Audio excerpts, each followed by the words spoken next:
चन्द्रः सर्वत्र वन्द्यते बन्धवगुरुपदकन् कृपा सिन्धु नररूपहरि महामोहतमपुञ्ज जासु बचन रवि कर निकर जासु बचन रवि कर निकर।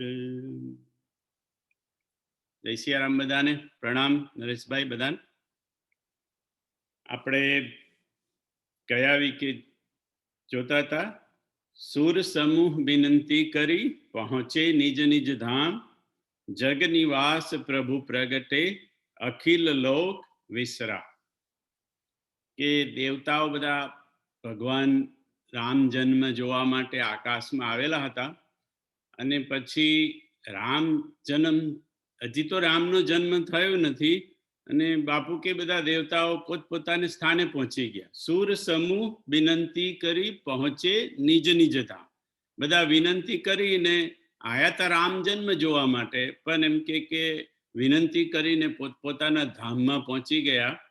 બાપુનો અર્થ કર્યો કે એમ કે દેવતાઓ પોતપોતાનું સ્થાન લઈ લીધું. પ્રભુ પ્રગટ થાય, રામનો જન્મ થાય એ પહેલા બધાએ પોતપોતાનું સ્થાન લઈ લીધું. ઇન્દ્ર એ હાથમાં, ઇન્દ્રનું સ્થાન હાથમાં છે, હાથમાં ગયો.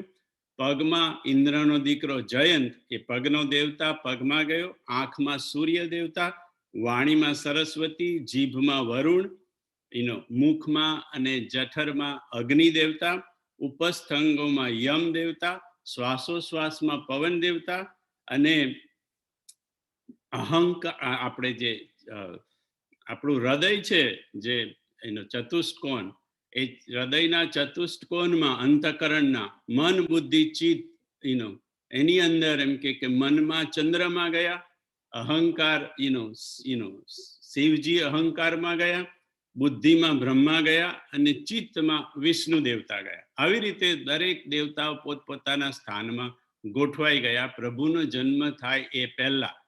પણ તુલસીદાસજી કહે છે કે દેવતાઓએ તો પોતપોતાનું સ્થાન લઈ લીધું, પણ જે પ્રગટ થવાના છે, જે જન્મ જેનો થવાનો છે તે કેવા છે? જગ નિવાસ પ્રભુ પ્રગટે અખિલ લોક વિસરામ. એ પ્રભુ જે જન્મ નો થવાનો છે એ જગ નિવાસ છે, આખા જગતમાં એનો નિવાસ છે. દેવતાઓના તો સ્થાન આટલા અમુક જ છે, પણ જેનો જન્મ થવાનો છે એ તો આખા જગતમાં જગ નિવાસ પ્રભુ પ્રગટે. શિવજી બધા દેવતાએ નક્કી કર્યું કે ભગવાન ક્યાં મળશે? ત્યારે શિવજી કહે છે હરિ વ્યાપક સર્વત્ર સમાના, પ્રેમ તે પ્રગટ હોહી મેં જાના. હરિ તો બધે જ છે અને પ્રેમથી પ્રગટ થાય છે. એટલે જગ નિવાસ, જેનો જગત આખા જગતમાં નિવાસ છે, એવા પ્રભુ પ્રગટવાની હવે તૈયારી છે. તો આ દેવતાઓ પોતપોતાના સ્થાનમાં પહોંચી ગયા એ તો આપણે જોયું ગઈ વખતે. પણ આ દેવતાઓ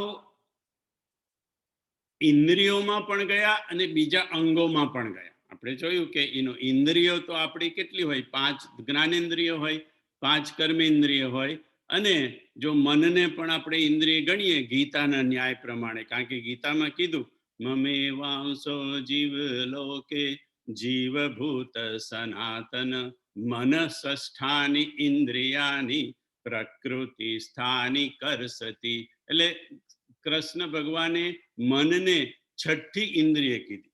5 ઇન્દ્રિયો તો આપણી જ્ઞાનેન્દ્રિયો ખરી, અને 5 કર્મેન્દ્રિયો, અને 6ઠી જ્ઞાનેન્દ્રિયમાં ભગવાને મનને પણ કહ્યું, કૃષ્ણ ભગવાન. તો આ બધા દેવતાઓ આપણને નડે નહીં. આપણે ઉત્તરકાંડમાં છે ને, ઇન્દ્રિય દ્વાર ઝરોખાના તહ તહ સુર બે ઠેકરી થાના, ઇન્દ્રિય સુરન ન જ્ઞાન સોહાઈ, વિષય ભોગ પર પ્રીતિ સદાઈ. આ બધા ઇન્દ્રિયોના જે બધા દેવતા છે એ બધા પોતપોતાના સ્થાનમાં ગોઠવાઈ જાય જ્યારે આપણો જન્મ થાય ત્યારે, મનુષ્યનો જન્મ થાય ત્યારે. અને પછી ત્યાં બેઠા બેઠા એ લોકો ભોગ ભોગવે. આપણને લાગે આપણે ભોગ ભોગવીએ છીએ, પણ ખરેખર તો ભોગ આ બધા જે દેવતાઓ ઇન્દ્રિયના સ્થાનમાં બેસી ગયા હોય એ લોકો ભોગવતા હોય. એટલે બાપુ કે મારી દેવતાઓ સાથે બનતી નથી, કારણ કે લહેર એ લોકો કરે અને શરીર તૂટી જાય આપણું લોકોનું. એટલા માટે એમ કે ઇન્દ્રિય, પણ ઇન્દ્રિયો તો 5 જ્ઞાનેન્દ્રિયો, 5 કર્મેન્દ્રિયો અને મનને લગાડીએ તો 11 થઈ.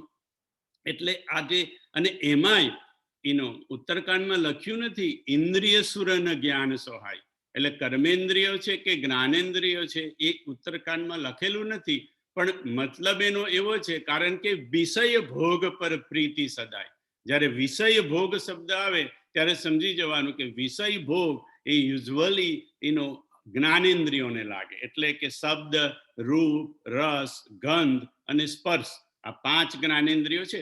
જે જ્યારે શિવજીને કામદેવે બાણ માર્યું ને ત્યારે ત્યાં આગળ ચોપાઈમાં કહ્યું છે કે એક બાણ નતું, બાણો માર્યા. એટલે બાણો કેમ કહ્યું? કારણ કે 5 બાણ હતા. એક આ 5 શબ્દ, રૂપ, રસ, ગંધ અને સ્પર્શ, આ 5 ના બાણ શિવજીને એમ કે કામદેવે માર્યા હતા. એ 5 બાણ શિવજીને તો કઈ કરી નહીં શકે, પણ આપણને આ 5 બાણ બહુ નડે, કારણ કે આ 5 જગ્યા પર આ ઇન્દ્રિયોના દેવતાઓ ગોઠવાઈ ગયા હોય અને એ લોકો ભોગ ભોગવવા માટે જેવા વિષય ભોગનો પવન આવે કે એ લોકો આપણી ઇન્દ્રિયોના દ્વાર ખોલી કાઢે. એટલે એમ કે વિષય ભોગ આપણા શરીરમાં દાખલ થઈ જાય, ભોગવે દેવતાઓ અને આપણું શરીર એમ કે તૂટી જાય. તો આ 5 મુખ્ય 5 જગ્યાના કર્મેન્દ્રિયો અને જ્ઞાનેન્દ્રિયોના જે દેવતાઓ ત્યાં બેસીને લહેર કરે છે, એ 5 જગ્યાથી આપણે બચવું હોય, શબ્દ, રૂપ, રસ, ગંધ અને સ્પર્શ, તો એનો ઉપાય બાપુએ હમણાં એમાં બતાવ્યો. એને આ રીતે નતો બતાવ્યો, પણ માનસ ભરોસોમાં બાપુએ કીધું કે કેવી રીતે આપણે આ 5 થી બચી શકાય. તો બાપુએ કીધું કે આ 5 જગ્યાએ શબ્દ, રૂપ, રસ, ગંધ અને સ્પર્શ, આ 5 જ્ઞાનેન્દ્રિયો આપણને બહુ નડે. ત્યાં બેઠેલા દેવતાઓ આપણને નડે. હવે જો એને આપણે ન્યુટ્રલાઇઝ કરવા હોય તો બાપુએ માનસ ભરોસોમાં જુદા સંદર્ભમાં કીધું કેમ કે આપણે સદગુરુની આ 5 વસ્તુ પર ભરોસો રાખવાનો, એટલે પેલા 5 દેવતાઓ ત્યાં બેઠા છે એ ન્યુટ્રલાઇઝ થઈ જાય. કેની પર? સદગુરુના શબ્દ પર ભરોસો રાખવાનો. એટલે સદગુરુના દરેક વચન પર આપણે ભરોસો રાખીએ તો એમ કે શબ્દના જે દેવતા છે એ શાંત થઈ જાય. રૂપ પર ભરોસો રાખવાનો સદગુરુના, એટલે કે સદગુરુના રૂપનું અનુસંધાન કરવાનું. સદગુરુનું રૂપ જેવું હોય એવું, એ કાં તો વાનર રૂપમાં હોય હનુમાનજી, કાં તો રીંછના રૂપમાં હોય જામવંતની જેમ, કાં તો અષ્ટાવક્રની જેમ 8 અંગ વાંકું હોય. પણ આપણા સદગુરુ જેવા હોય, જે એમનું રૂપ હોય એ રૂપનું અનુસંધાન કરીએ તો રૂપના દેવતા આપણને નડે નહીં. રસમાં ભરોસો રાખવાનો. સદગુરુનો રસ એટલે કયો રસ? સદગુરુ જે રસ આપણને પીરસે એ રસમાં આપણે ભરોસો. ભક્તિ રસ પીરસે તો ભક્તિ રસમાં ભરોસો, અને આપણને એમ કે પ્રેમ રસ પીરસે તો પ્રેમ રસમાં ભરોસો. સદગુરુ આપણને જે રસ પીરસે એ રસમાં આપણે ભરોસો રાખવાનો. સદગુરુના ગંધમાં ભરોસો રાખવાનો. અમીર ખુસરોએ જેવી રીતે સદગુરુની પાદુકા, સદગુરુની દરેક ચીજમાંથી ખુશ્બુ આવે. આપણે જો લઈ શકીએ તો અમીર ખુસરો બનીએ તો કદાચ આપણાથી એની ખુશ્બુ લઈ શકાય. સદગુરુની દરેક ખુશ્બુનો આપણે આસ્વાદ લઈ શકીએ એમ કે તો ગંધના દેવતા આપણને નડે નહીં. અને સદગુરુનો સ્પર્શ તો હવે આપણે કેવી રીતે થાય? માનસ ભરોસોમાં તો કીધું કે સદગુરુ ક્યારેક પ્રસન્ન થઈને તમારા પર ખભા પર હાથ મૂકી દે, સમજવાનું બેડો પાર. પણ હવે એ તો હવે કેટલા ખભા પર હાથ મૂકે? નરેશભાઈનો ખભો હોય તો બરાબર છે, હવે આપણો ખભો તો કામ લાગે નહીં ત્યાં આગળ. પણ કીધું કે સ્પર્શ બીજી રીતે પણ થાય.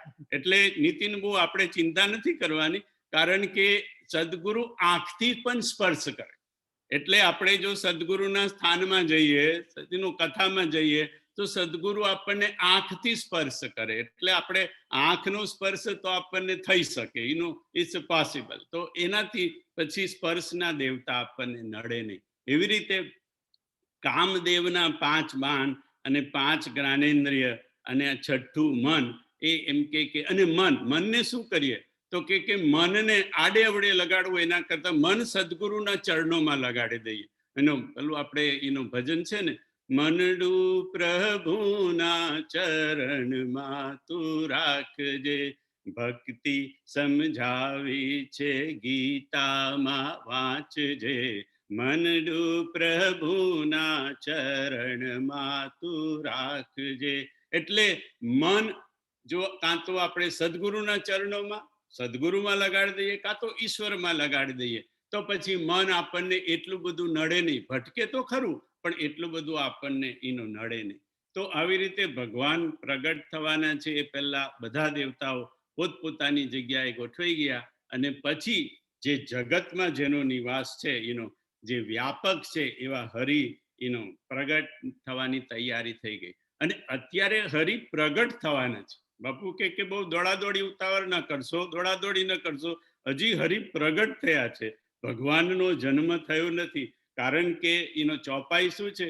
ભય પ્રગટ કૃપાલા દીન દયાલા કૌશલ્યા હિતકારી. ભય પ્રગટ કૃપાલા. હજી ભગવાન ત્યાં અયોધ્યાની અંદર રાજાના મહેલમાં એના ખંડમાં, કૌશલ્યાના ખંડમાં ખાલી પ્રગટ થયા છે, જન્મ્યા નથી. અને અહીંયા જે પ્રગટ થયા એને તુલસીદાસજીએ શું કીધું? કૌશલ્યા હિતકાર. આ ખાલી કૌશલ્યાના હિત માટેના ભગવાન ઈશ્વર પ્રગટ થયા છે. હજી રામનો જન્મ થયો નથી.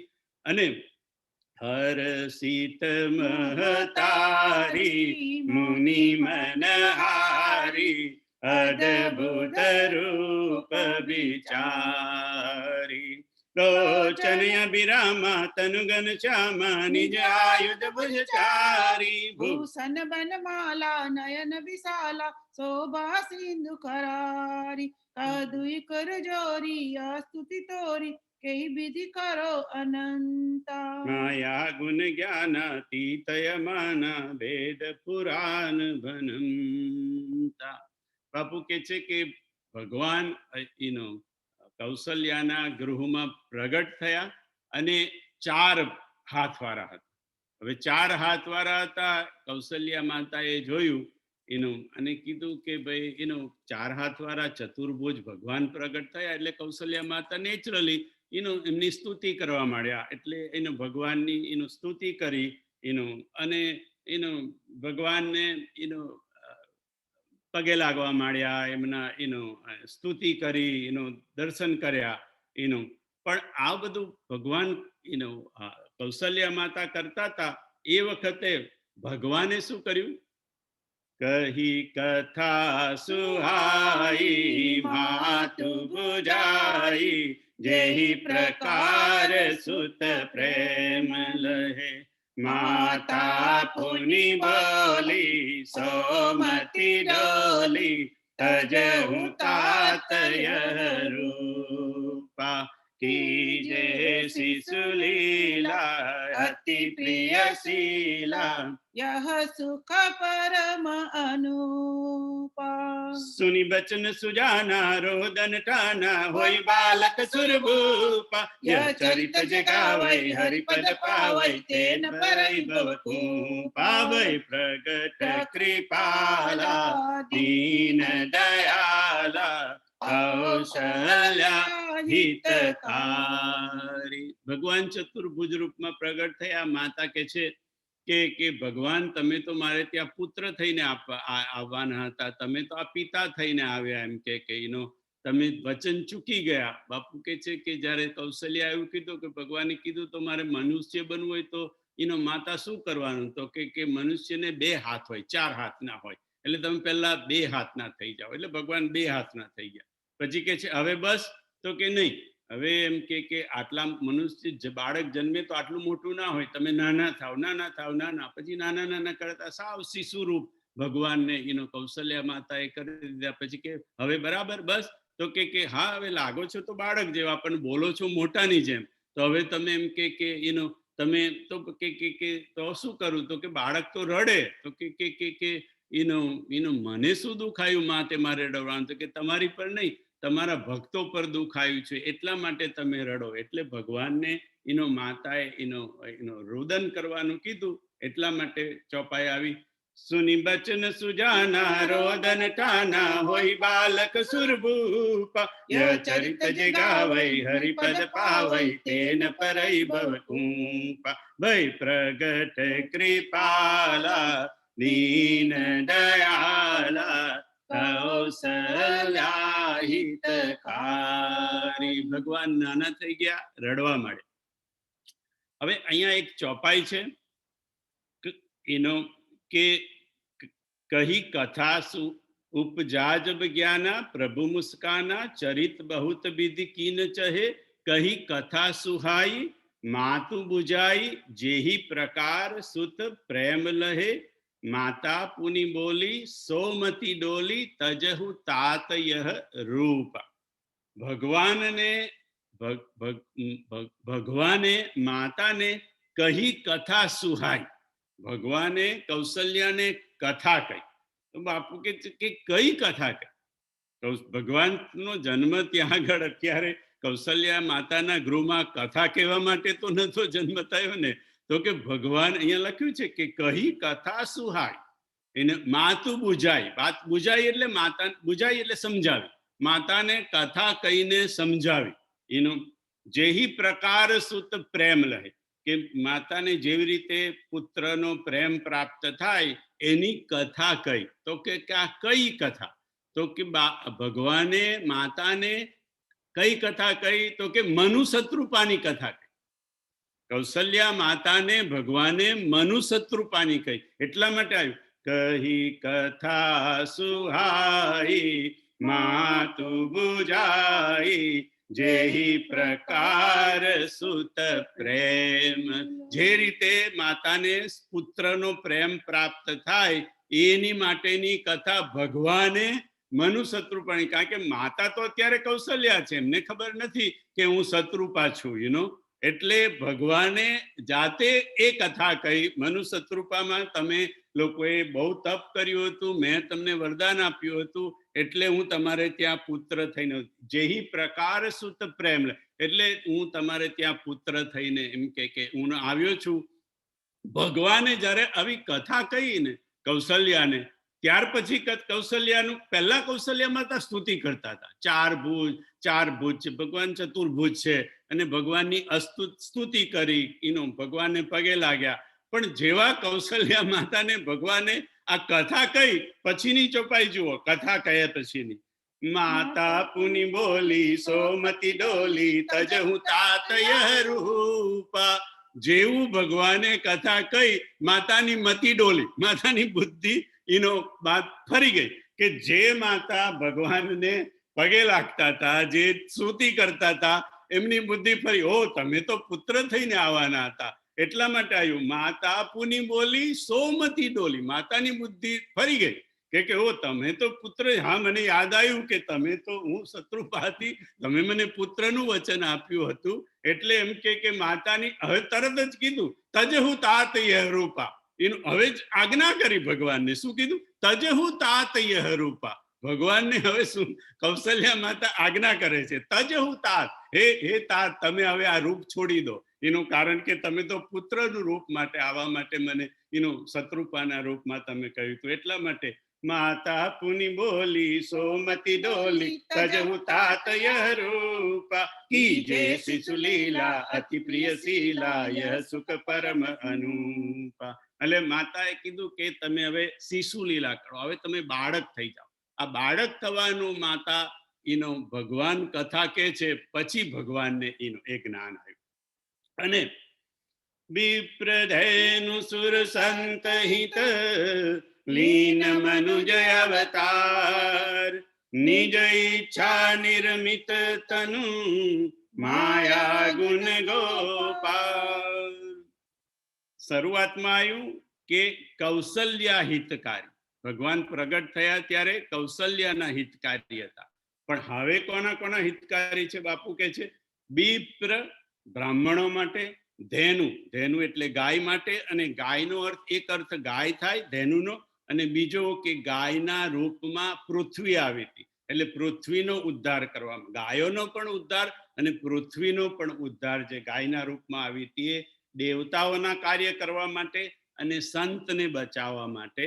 વિપ્રધેનુ સુર સંત હિત લીન મનુજય અવતાર, નિજ ઈચ્છા નિર્મિત તનુ માયા ગુણ ગોપાર. ભગવાનને પોતાની ઈચ્છાથી આ શરીર, મનુષ્યનું શરીર ધારણ કર્યું છે. પણ ભગવાનનું શરીર કેવું છે? માયા, ગુણ અને ગો પા, એટલે કે માયાથી પણ પર છે, ગુણથી પણ પર છે અને ગોથી પણ પર છે. એનો અર્થ થયો કે ભગવાનના શરીરમાં કોઈ માયા ફરકી શકતી નથી, એને કોઈ અસર કરી શકતી નથી. ભગવાનના શરીરને ગુણ, એટલે કે ત્રણ ગુણ જે આપણા એમાં છે કે સત્વગુણ, રજગુણ ને તમોગુણ, આ ત્રણ ગુણથી રહિત છે ભગવાનનું શરીર. અને ગો એટલે ઇન્દ્રિયો.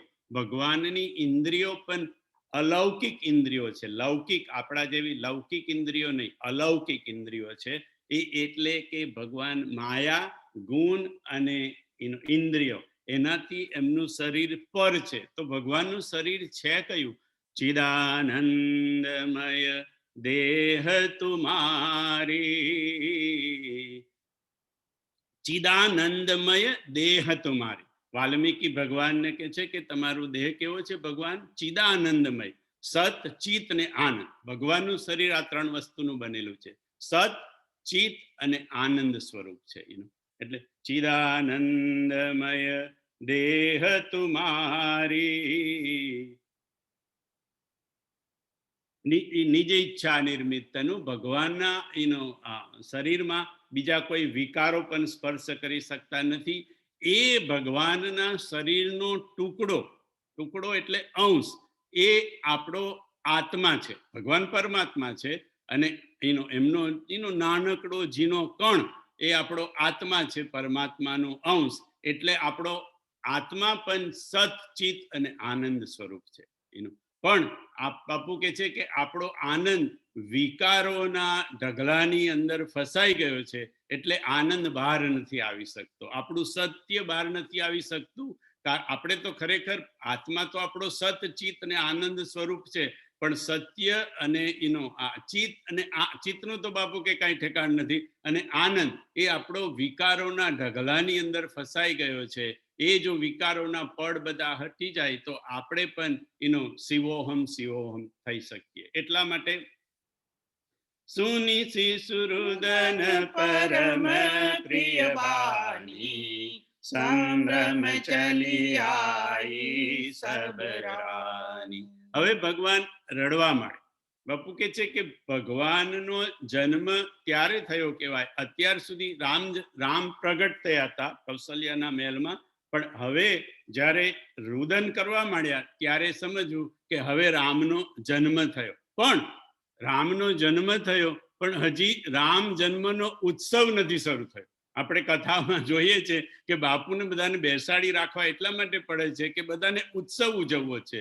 પહેલા તો ભગવાન આપણે જોયું પ્રગટ થયા, પહેલા તો માતાના ગર્ભમાં આવ્યા, પછી માતાના ગૃહમાં આવ્યા જ્યારે પ્રગટ થયા ત્યારે, જ્યારે ભય પ્રગટ કૃપાલા ત્યારે પ્રગટ થયા.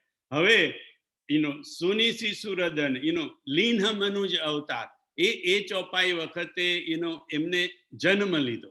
પણ હજી ઉત્સવ મનાયો નથી. ઉત્સવ તો ગુરુ વશિષ્ઠ કહ ગયે હુંકારા, આયે દ્વિજન સહિત નૃપધારા, પરમાનંદ પુરી મન રાજા, કહા બોલાઈ બજાવહુ બાજા, કહા બોલાઈ બજાવહુ બાજા. આ કહા બોલાઈ બજાવહુ બાજા આવે ત્યારે આપણે રામ જન્મનો ઉત્સવ ઉજવવાનો હોય. બાપુને આટલે સુધી પહોંચતા પહોંચતા બધાને ખબર છે કેટલા વર્ષો નીકળી ગયા, કારણ કે હજી તો ભય પ્રગટ કૃપાલા ચાલુ ના થયું હોય અને હળિયાદળી શરૂ થઈ ગઈ હોય એનો વાજા વગાડવાની, એનો શંખ વગાડવા માંડે બધા એવું કરીને. એટલે વર્ષો પછી હવે ધીરે ધીરે બધા સમજ્યા છે કે ભાઈ જ્યાં સુધી આ ચોપાઈ ના આવે કે પરમાનંદ પુરી મન રાજા કહા બોલાઈ બજાવહુ બાજા, ત્યાં સુધી વાજા વગાડવાના નહીં. એનો ભગવાન પ્રગટ થશે, પછી ભગવાનનો જન્મ થશે અને પછી વાજા વગાડવામાં એનો આવશે. એટલે એનો હવે ધીરે ધીરે ધીરે, અને બાપુએ એવું બધું બંધ કરાવી દીધું. અમને માનસ ભરોસામાં બોલ્યા કે હવે તો ચોકલેટો બોકલેટો ગઈ ને બધે ઉછાળવાનું, એમ કે કારણ કે લોકોને હજી તો ભય પ્રગટ કૃપાલા શરૂ થયું હોય અને ચોકલેટો ઉછાળવી હોય લગભગ એનો જ્યાં ને ત્યાં. પછી બાપુ બધા ઘણા તો વ્યાસપીઠ પર જતા રહેતા હતા પહેલા તો થાળીઓ લઈ લઈને. બાપુ કે હમણાં ઉભા રહો હજી વાર છે. કેટલા મને લાગે લગભગ 25 વર્ષ લાગ્યા બાપુને આ સ્થિતિ પર. અને તે કેવી રીતે પહોંચ્યા? જ્યારે ઉડાડી દીધું ત્યારે કે હવે આપણે કોઈ ઉત્સવ રાખવાનો નથી, ત્યારે લોકો શાંત થયા. બાકી એમને એમ તો આ કઈ સમજીને શાંત નથી થયા કે વાજા વગાડવાની ચોપાઈ આવે ત્યાર પછી વાજા વગાડવાના હોય. પણ બાપુએ હવે તો બંધ જ કરી દીધું એટલે સારું છે. પણ અહીંયા સુની શિશુરુદન પરમ પ્રિય બાની સંભ્રમ ચલી આઈ. જેવો બાળકના રડવાનો અવાજ આવ્યો એટલે બીજી બધી જે રાણીઓ હતી એ રાણીઓ બાપુ કે સંભ્રમ દોડી આવી. સંભ્રમ એટલે ભ્રમ સહિત. તો એને ભ્રમ કયો થયો? તો કે ભ્રમ એ થયો કે કૌશલ્યાના મહેલમાંથી બાળકના રડવાનો અવાજ આવે છે, પણ માતાને પ્રસૂતિનો તો કોઈ અવાજ આવ્યો નથી. કોઈ પ્રસૂતિ એવી હોય કે જેમાં માતાનો અવાજ ના આવતો હોય એવું? કારણ કે પહેલા તો બાપુ કે 24 કલાકમાં આખું હોસ્પિટલ જગાડે. પહેલા તો ઘર હતું ત્યારે ઘર જગાડતા હતા, હવે હોસ્પિટલો જગાડીએ. કારણ કે કોઈ માતાને અવાજ આવ્યા વગર પ્રસૂતિ થાય નહીં. અને આ બધી રાણીઓને થયું કે માતાએ કોઈ અવાજ કર્યો નથી, કઈ પ્રસૂતિની કઈ વાત કરી નથી, અને સીધો આ બાળકના રડવાનો કેમ અવાજ આવ્યો? એટલા માટે સંભ્રમ, એ ભ્રમ એવો થયો કે આ માતાના અવાજ વગર આ બાળકનો અવાજ ક્યાંથી આવે છે? અને પછી ત્યાં જઈને જોયે છે તો એનો ભગવાનનો જન્મ થઈ ચૂક્યો છે. બધી દાસીઓને કીધું, દાસીઓ દોડતી એનો સભામાં ગઈ જ્યાં દશરથ રાજા બેઠા હતા. દશરથને જઈને એનું કહ્યું કે મહારાજ વધાઈ હો આપકો લાલા ભયો હે. એટલે પછી દશરથ પુત્ર જન્મ સુનિકાનામ માનહુ બ્રહ્માનંદ સમાનામ પરમ પ્રેમ મન પુલક શરીરા ચાહત ઉઠન કરટ મતિ ધીરા જાકર નામ સુનત શુભ હોઈ મોરે ગૃહ આવા પ્રભુ સોઈ પરમાનંદ પુરી મન રાજા કહા બોલાઈ બજાવહુ બાજા ગુરુ વશિષ્ઠ કહ ગયે મુહકારા આયે દ્વિજન સહિત રૂપધારા अनुपम बालक देख निजाई रूप राशि गुण कही न सिराई. રાજાએ જેવું સાંભળ્યું તરત જ રાજાને બ્રહ્માનંદનો અનુભવ થયો અને પછી પરમાનંદનો અનુભવ થયો. આપણે આગળ જોયું તે ગુરુ વશિષ્ઠ કહ ગયેવું હંકારા. એટલે એમ કે રાજા પુત્ર જયારે એનો માગણી કરવાની હતી ત્યારે ગુરુ પાસે ગયા હતા, અને હવે પુત્રનો જન્મ થઈ ગયો ત્યારે ગુરુ વશિષ્ઠ કહ ગયેવું હંકારા એટલે બોલાવા માટે માણસો મોકલ્યા. અને માણસો મોકલે છે અને ત્યાં એનો વશિષ્ઠ ત્યાં આવે છે. હવે અહીંયા એક રીતે જોવા જઈએ તો એનો દશરથજી શિષ્ટાચાર ચૂકી ગયા કે ભાઈ ગુરુને કહેવા તો મારે જવું જોઈએ, પણ એમ કે દાસ દાસીઓને નોકરોને ન મોકલાય. પણ એટ ધ સેમ ટાઈમ બાપુ એમનો બચાવ કરતા કહે છે કે એને બચાવ કો તો બચાવ, કાં તો એનો જવાબ આપવા માટે, એનું કારણ બતાવવા માટે આપણને કે રાજા પરમાનંદમાં ડૂબેલા. પરમાનંદમાં જે ડૂબેલો હોય એને શિષ્ટાચારની ખબર ના રહે, કારણ કે પરમ આનંદમાં ડૂબી ગયો છે. એટલે દશરથ રાજા એક બાજુ પરમાનંદમાં ડૂબેલા હતા, અને વશિષ્ઠને પણ કોઈ તકલીફ ન થઈ. બાપુ કે જે વશિષ્ઠને કેમ તકલીફ ન થઈ? કારણ કે વશિષ્ઠને પણ ઉતાવળ હતી, આ બધું વિચાર કરવાનો સમય નતો. વશિષ્ઠને ઉતાવળ હતી કે મેં રાજાને કહ્યું છે કે તારે ત્યાં 4 પુત્ર થાય છે. ધરહુ ધીર હો હિ સુત ચારી, ત્રિભુવન વિદિત ભગત ભયહારી. કે મેં રાજાને કીધું છે તારે ત્યાં 4 પુત્રો થશે, અને એવા થશે કે આખા જગતમાં વિખ્યાત થઈ જશે એવા. એટલે વશિષ્ઠજીને પણ એ ઉતાવળ હતી કે હું જઈને જોઉં તો ખરો કે આ એ જ છે કે જેનું મેં રાજાને કહ્યું હતું તે. એટલે વશિષ્ઠજીને કશું એ વખતે પણ, જેવા રાજા પરમાનંદમાં ડૂબેલા છે એવા વશિષ્ઠ પણ ડૂબેલા છે કે એમને જોવું છે.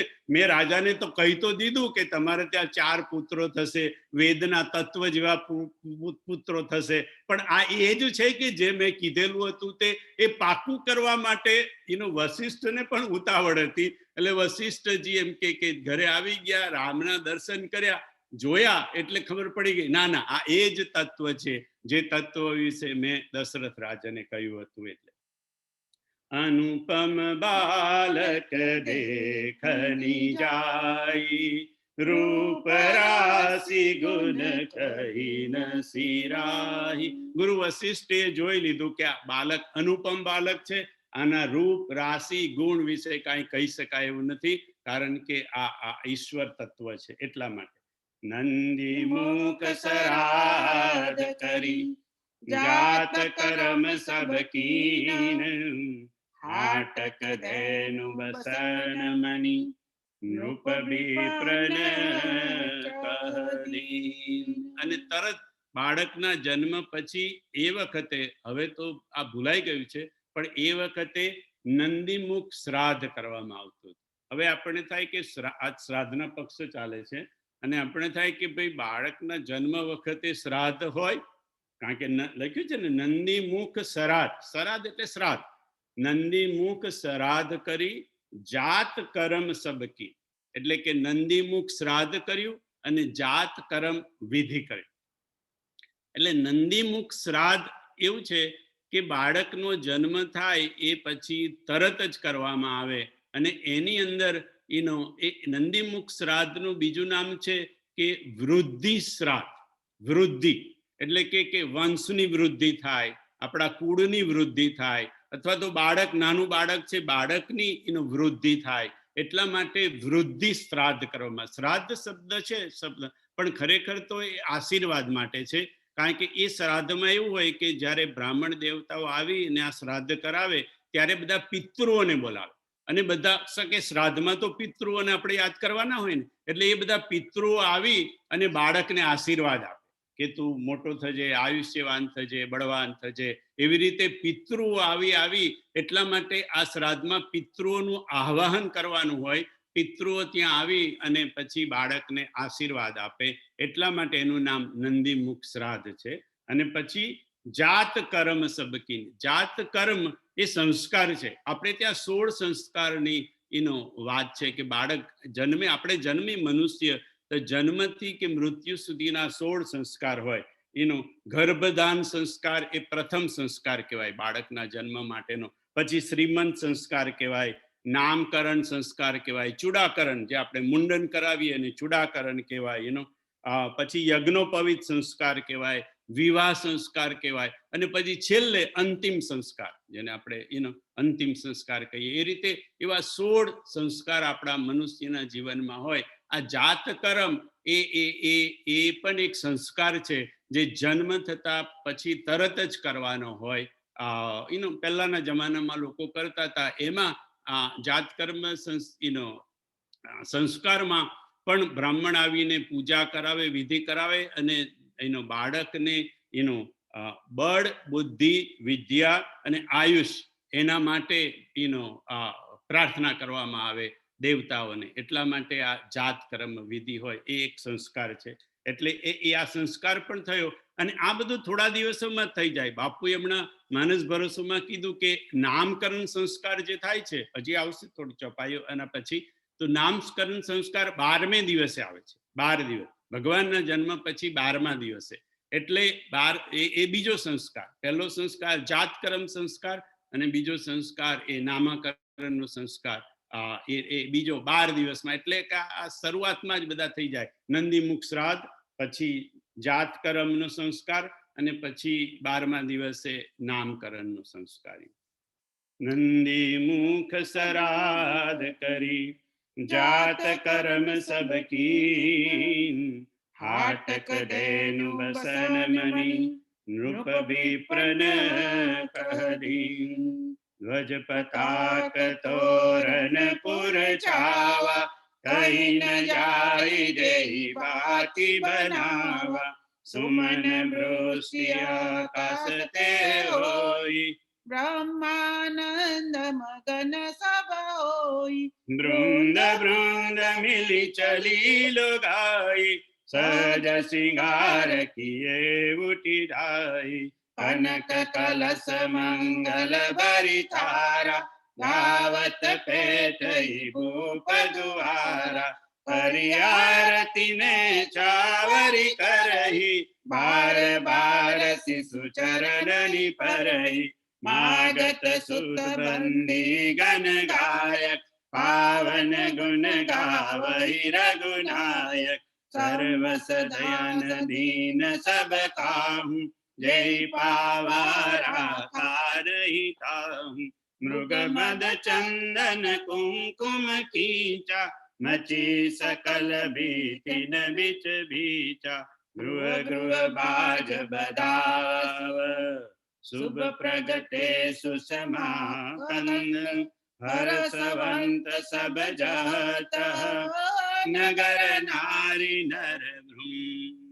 ભગવાનનો એનો જન્મ થયો, જાતકર્મ નંદી એનું મુખ શ્રાદ્ધ થયું, જાતકર્મ વિધિ થયો. એ વખતે રાજાએ બધા જાચક લોકોને, બ્રાહ્મણ લોકોને હાટક ધેનુ બસન મની બધું ખૂબ બધું આપ્યું.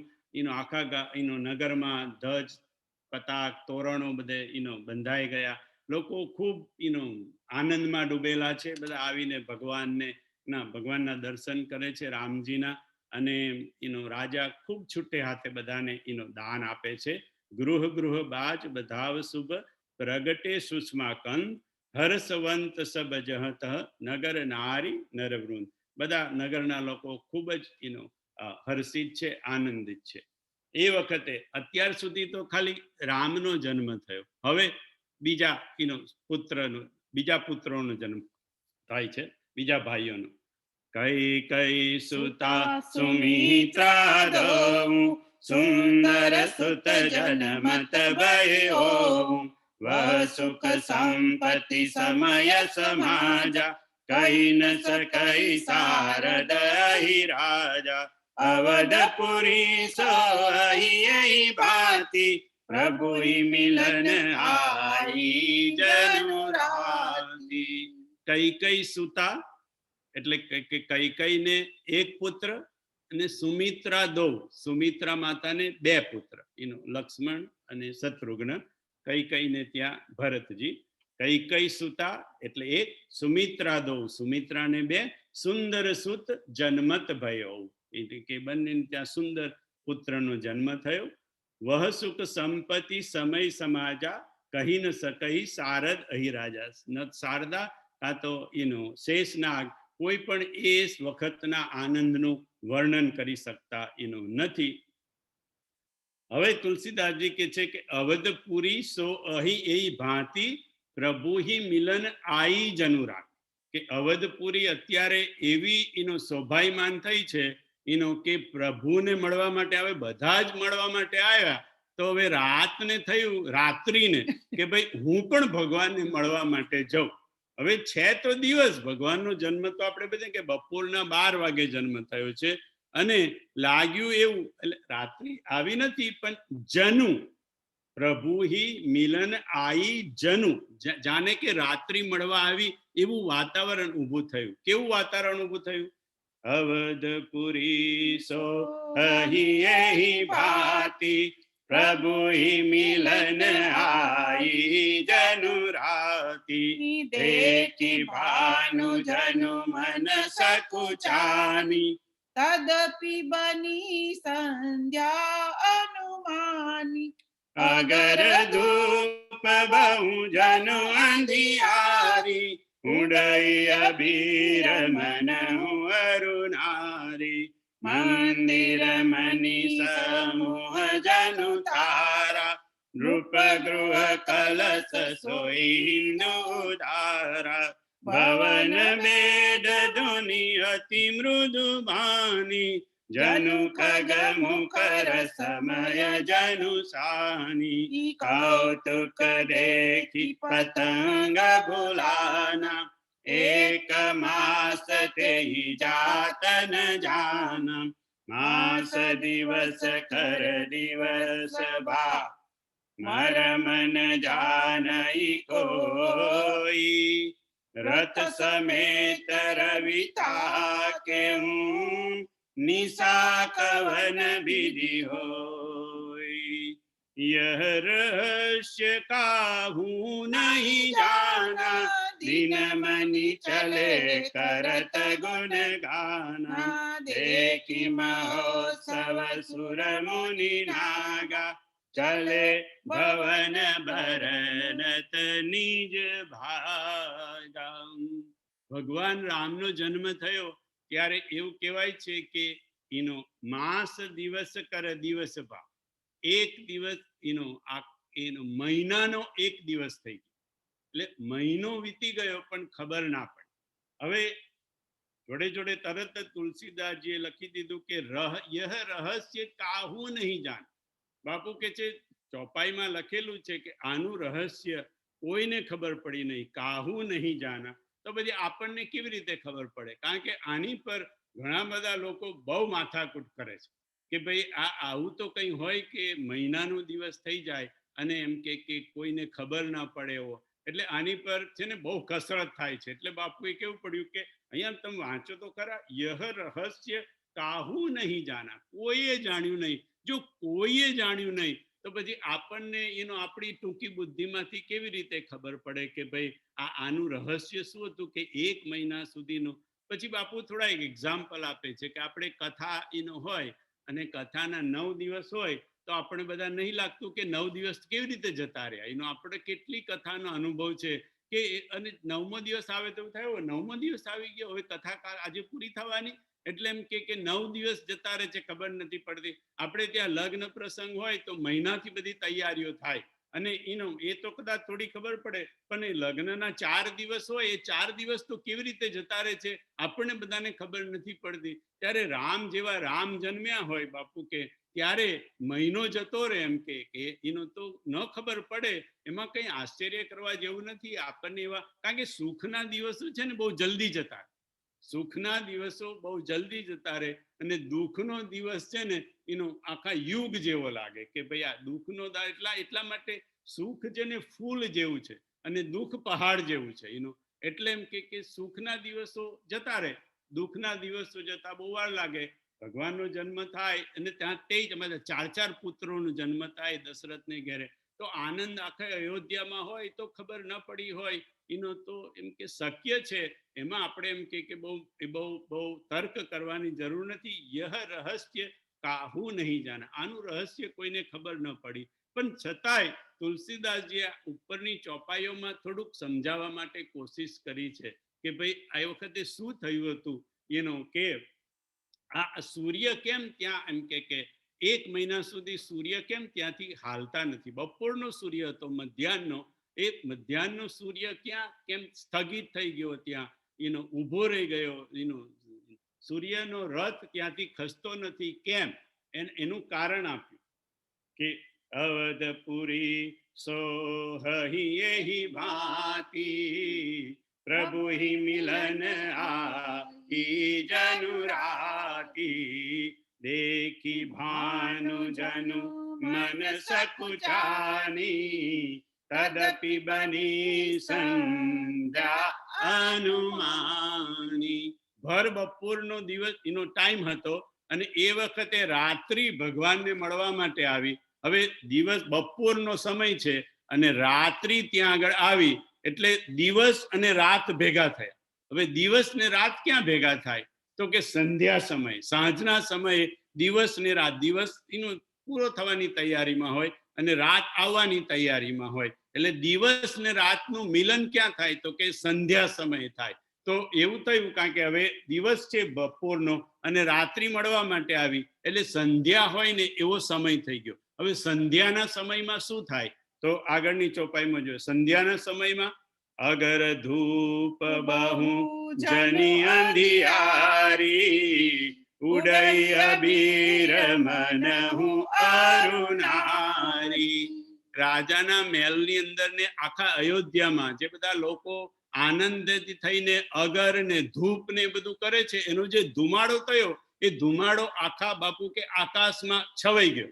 હવે આખો એટલો બધો ઘરે ઘરે અગર ને ધૂપ થયો અને આખું આકાશ ધુમાડાથી છવાઈ ગયું એટલે અંધારું થઈ ગયું. સંધ્યા સમયે થોડું અંધારું થઈ જાય. આમ તો સૂરજ ઉપર છે પણ એનો ધુમાડો એટલો બધો છે કે એનું ધુમાડાને લીધે અંધારું થઈ ગયું. જેવી રીતે આપણે ત્યાં ભર દિવસે વાદળા થઈ જાય ને પછી કેવું અંધારું થઈ જાય એના જેવું. અગર ધૂપ બહુ જની અંધિયારી ઉડઈ અબીર મનહુ અરુણારી. સંધ્યા સમયે આકાશમાં થોડી લાલીમાં હોય, એનો લાલ લાલ આકાશ દેખાય, એનો સ્પેશિયલી નીચે કોર્નરમાં.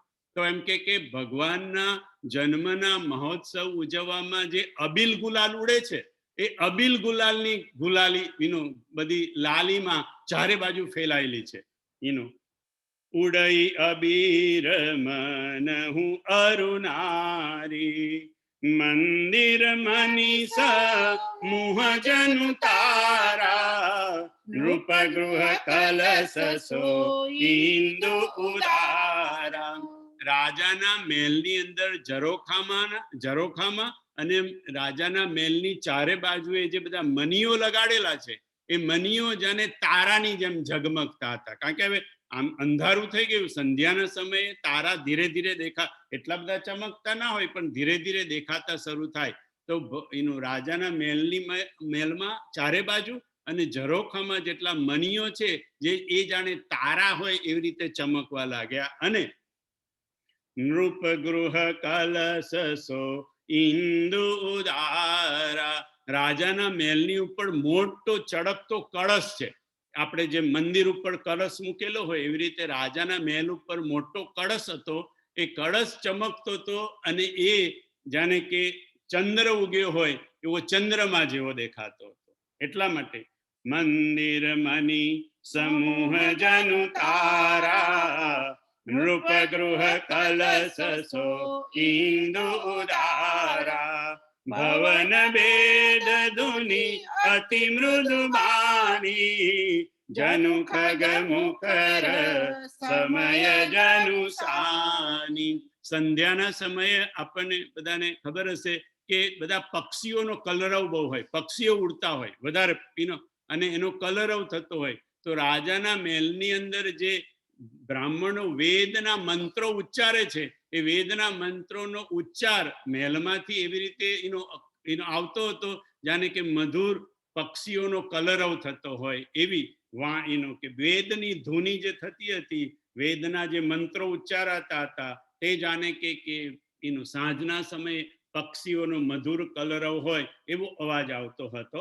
અને આ બધું જોઈને કૌતુક દેખી પતંગ બોલાના એક માસ તેહી જાતન જાના. આ કૌતુક, આખું કુતૂહલ જોઈ અને પતંગ એટલે સૂર્ય આ બધું જોઈને આ તો કે સૂર્યને થાય શું થાય છે? હું હજી અહીંયા છું અને આ રાત્રિ આવી ગઈ, સંધ્યા આવી ગઈ, તારા આવી ગયા, ચંદ્રમાં આવી ગયો, આ બધું થાય છે શું? આ બધું જોવામાં સૂર્ય ભગવાન ભૂલા પડ્યા.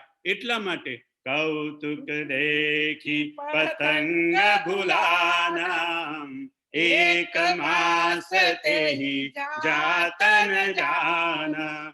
માસ દિવસ કર દિવસ ભા મરમ ન જાનઈ કોઈ રથ સમેત રવિ થાકે હું નિશા કવન વિધિ હોય. રથ સમેત રવિ થાકેવ એટલે કે રથની સાથે જ સૂર્ય દેવતા થાકેવ મીન ઉભા રહી ગયા, સ્તબ્ધ થઈ ગયા, સ્તબ્ધ થઈને ઉભા. હવે સ્તબ્ધ થઈને સૂર્ય દેવતાનો રથ ઉભો થઈ ગયો તો પછી રાત્રિ કેવી રીતે થાય? સૂર્ય દેવતા તો ત્યાંના ત્યાં જ રહે, માસ દિવસ મહિના સુધી ત્યાંના ત્યાં ઉભા રહી ગયા. મહિના પછી થયું જરા જાગ્યા બાપુ કે, એટલે પછી રથ લઈને ચાલવા માંડ્યા. ત્યાર પછી રાત્રિ થઈ.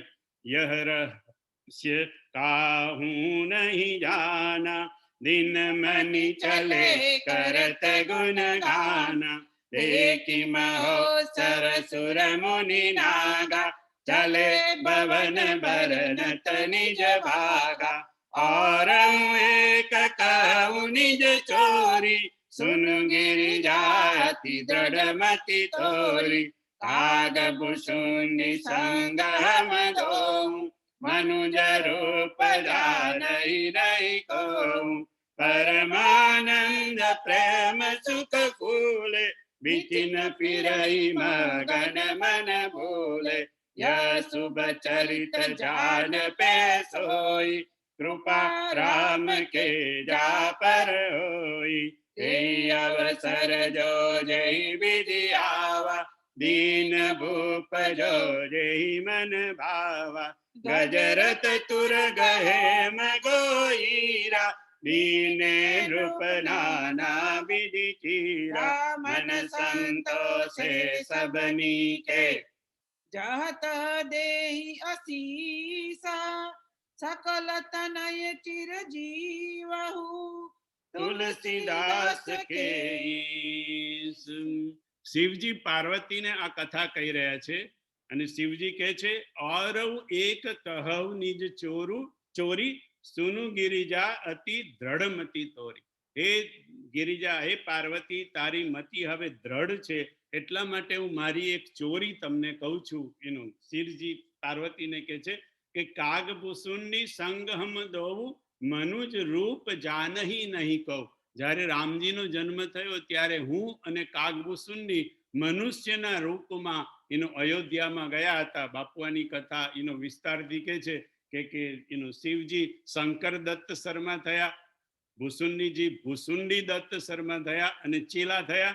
અને એમને થયું કે હવે રામને આપણે કેવી રીતે દર્શન કરીએ. એટલે અત્યારે તો આપણને મહેલમાં કોઈ જવા દે નહીં અને માતા કઈ આપણને આપે પણ નહીં, પણ છતાં એમ કે આખું બધું એમને નાટક ઊભું કરી અને જ્યોતિષી થયા, બધાનું જ્યોતિષ જોવા મળ્યા અને પછી ગામમાં વાત ફેલાવા માંડી. રામના જન્મ થતા પહેલા આ બધી વાતો ફેલાવા માંડી. એટલે ધીરે ધીરે ધીરે રામ જન્મ થયો ત્યાં સુધીમાં તો આખા ગામમાં ને મહેલમાં પણ ખબર પડી ગઈ કે આવા કોઈ મોટા જ્યોતિષ આયા છે. અને એ બાને શિવજી ત્યાં મહેલમાં જાય છે અને પછી માતા એમ કે એમના હાથમાં આપે છે અને પછી કે છે એનું ભવિષ્ય જોઈ આપો. એ વખતે શિવજી કૌશલ્યા માતાને રામજીનું ભવિષ્ય કહેવા માંડે છે અને કથા કહેતા વિવાહ સુધીની કથા કે છે. આગળની કથા કહેવા જતા હતા અને બાપુ કે છે કે એમની દાઢી ભગવાને ખેંચી કે આગળની કથા કહેશો નહીં, મારી માં અત્યારથી રડવાનું શરૂ કરી દેશે. આ કથા અત્યારે શિવજી પાર્વતીજીને કહી રહ્યા છે કે પાર્વતીજી, અમે આવી એક ચોરી કરી હતી અને હું ને ભૂસુંડી ત્યાં ભગવાનનું દર્શન કરવા માટે ગયા હતા અને એમ કે અમે ભગવાન આવી રીતે દર્શન કર્યા હતા. છેલ્લી ચોપાઈ આની એવી છે, ગજરથ તુરગ હેમ ગોગીરા, દીને નૃપ નાના વિધિ ચીરા. ગજ એટલે કે હાથી, રથ એટલે રથ, તુરગ એટલે ઘોડો, હેમ એટલે સોનું, ગો એટલે ગાય અને હીરા એટલે કે હીરા ઝવેરાત. એમ કે રાજાએ એટલા બધા આનંદમાં હતા કેમ કે જે લોકો ત્યાં એમની પાસે આવ્યા, બ્રાહ્મણો આવ્યા, એમને રાજાએ હાથી આપ્યો, રથ આપ્યા, ઘોડા આપ્યા, સોનું આપ્યું, ગાયો આપી અને હીરા ઝવેરાત, જેને જે જોઈતું હતું ટૂંકમાં એ બધું રાજાએ બધા યાચક લોકો હતા તેમને અને બ્રાહ્મણ લોકોને આપ્યું. એ તો અર્થ બરાબર છે, પણ એક અહીંયા બિટવીન ધ લાઈન અર્થ જોવાનો હોય તો કે છે કે આમાં શું શું આપ્યું છે રાજાએ? હાથી, ઘોડા, રથ, સોનું, હીરા જવેરાત અને ગાય, આટલું આપ્યું. તો આમાં એક એક એક બિટવીન ધ લાઈન એવો અર્થ, એક અર્થ એવો પણ છે જે રામચરિતમાનસમાં નથી, પણ કે આ જ્યારે વાત શિવજીને પાર્વતીજીએ કરી એટલે પાર્વતીજી પેલા એ વેચતા હોય ને, રમકડા વેચતા હોય ને, એ રમકડા વેચવા વાળીનો એ લીધો અને એમને આ બધા ઘોડા બનાવ્યા, હાથી બનાવ્યા, રથ બનાવ્યા. અને પાર્વતીજી કહે છે હવે તમે જઈ આયા, હવે મારો વારો. એમ કે તમે જઈ આયા તો હું કેમ ના જઈ આવું? એમ કે એટલે અહીંયા સ્પષ્ટ રીતે તો નથી લખ્યું, પણ અહીંયા જે બાપુ જે પાર્વતીની વાત કહે છે એ પાર્વતીજીની વાર્તાનો અહીંયા આડકતરો ઉલ્લેખ આ રીતે આપ્યો છે. ગજરથ તુરગ હેમ ગોહીરા, દીને નૃપ નાના વિધિ ચીરા, મન સંતોષી સબની કે જહત દેહી અસીસ, सकल तनय चिर जीव हूँ તુલસીદાસ કે. બાપુ તો બહુ વિસ્તારથી પાર્વતીજીની આ રમકડા લઈને જાય છે, કથા કહે છે, પણ છતાંય એનો આડકતરો ઉલ્લેખ અહીંયા તુલસીદાસજીએ કર્યો છે. બધાને મારા જય સિયારામ અને પ્રણામ.